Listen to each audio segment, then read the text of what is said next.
BBC Lê.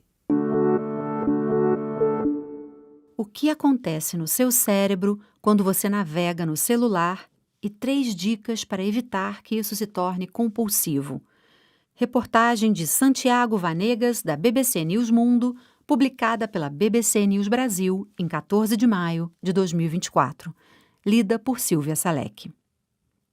Um vídeo de um cachorrinho, uma foto de uma amiga na praia, um meme, uma notícia do outro lado do mundo. Os conteúdos vão se intercalando.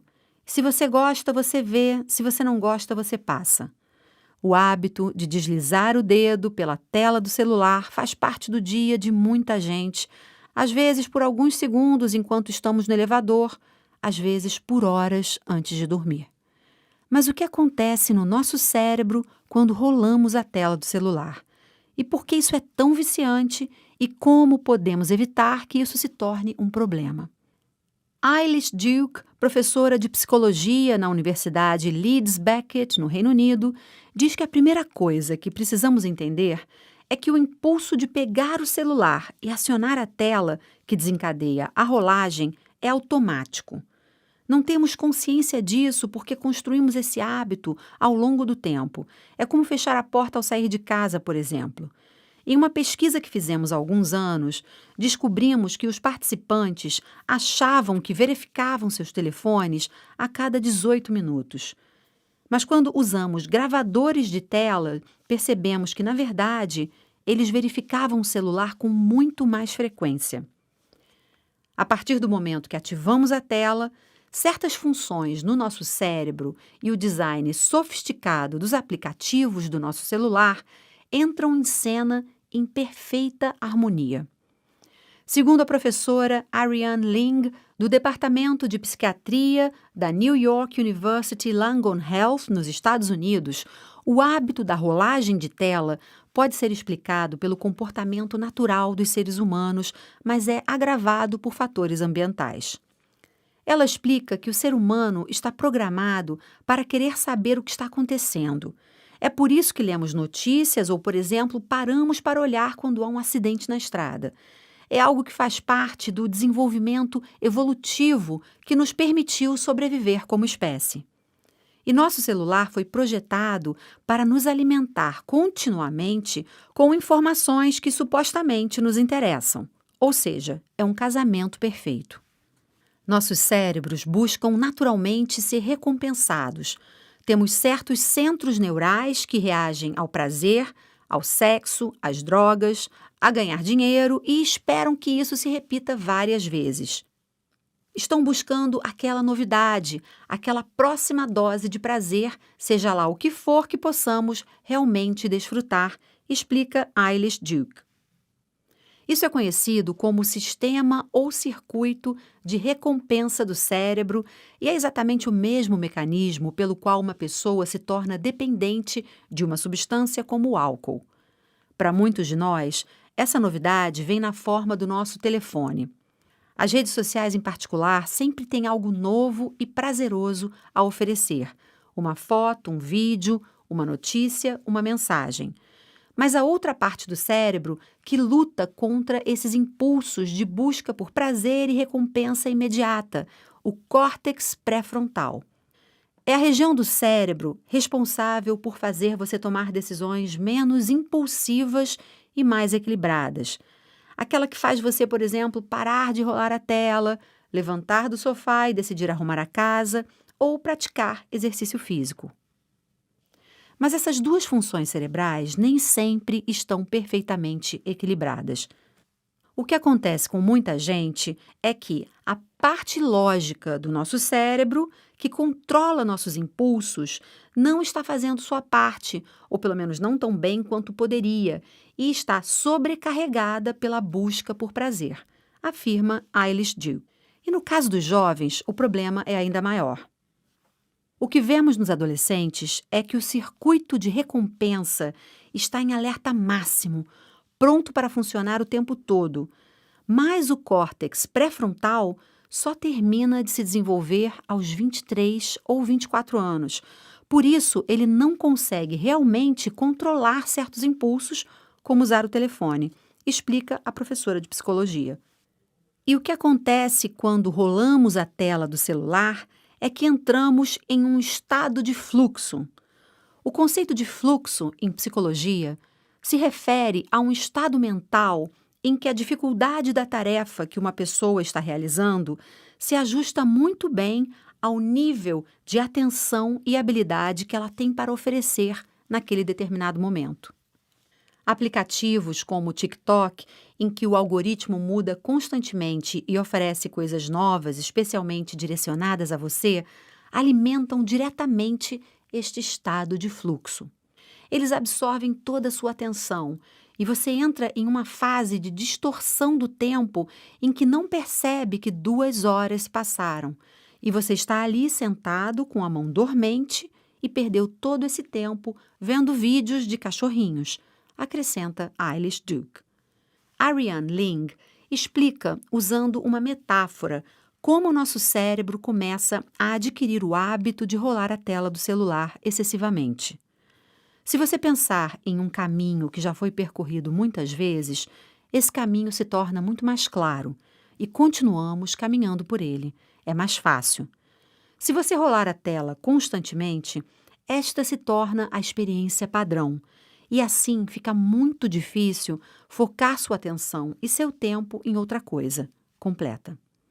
A dependência do celular não consta no manual de diagnóstico psiquiátrico.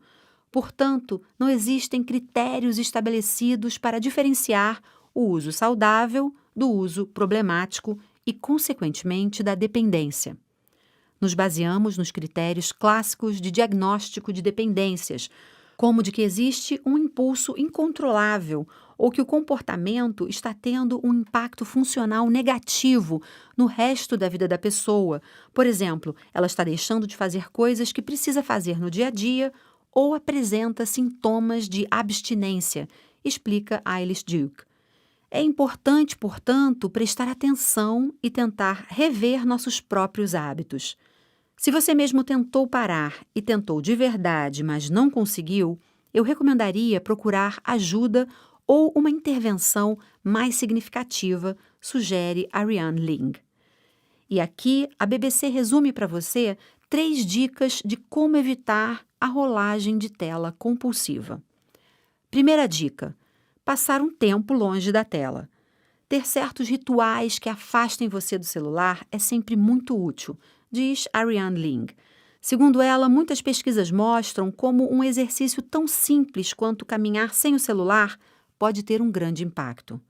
Sempre que você puder deixar o telefone em casa e dar um tempo, seja para dar uma caminhada ou para ir à academia, é excelente.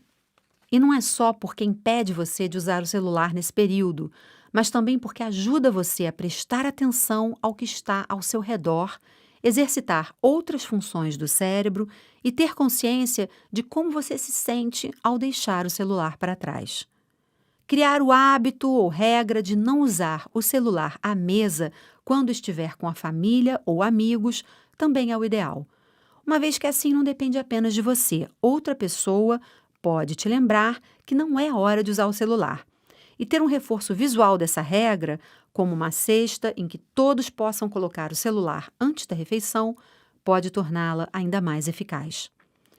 Em geral, qualquer esforço consciente para diferenciar na sua rotina o tempo com o celular do tempo sem o celular pode ajudar a evitar a rolagem de tela sem sentido por mero hábito. Se você puder reservar períodos de tempo em que não vai usar o telefone, mas sim se concentrar em uma tarefa ou apenas estar presente com os amigos, é uma boa ideia, aconselha Eilish Duke.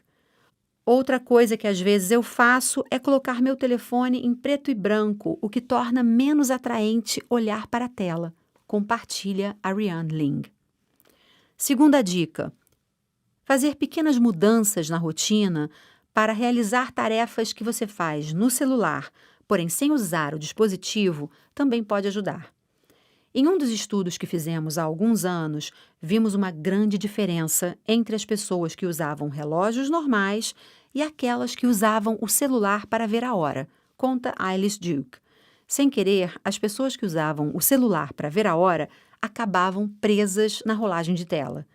Além disso, por exemplo, se você conseguir ler o que quer que esteja lendo sem estar online, é maravilhoso, acrescenta a professora de psicologia.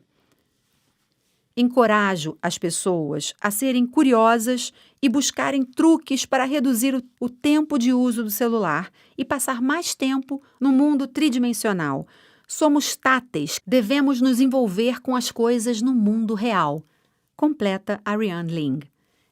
E a terceira dica: tentar controlar o impulso. Raramente, quando sentimos o impulso de entrar em um aplicativo para simplesmente ficar rolando a tela, ou quando já estamos fazendo isso há horas, paramos para pensar por que estamos fazendo isso ou quanto satisfeitos nós estamos com essa decisão.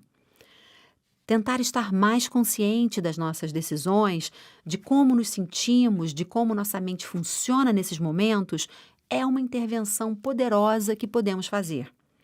O impulso de pegar o telefone é como ter um desejo.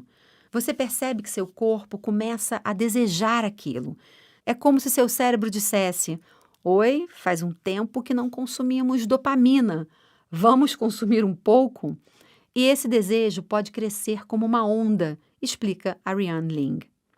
Mas você pode resistir a esse impulso, certo? Você pode dizer: "Ok, é isso que estou percebendo. Quero muito olhar meu celular, abrir aquela notificação, mas não vou fazer isso."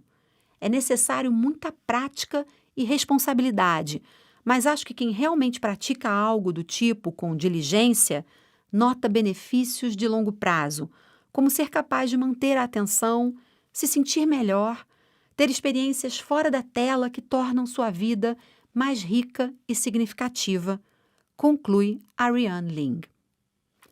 Você ouviu a reportagem O que acontece no seu cérebro quando você navega no celular e 3 dicas para evitar que isso se torne compulsivo, publicada pela BBC News Brasil em 14 de maio de 2024.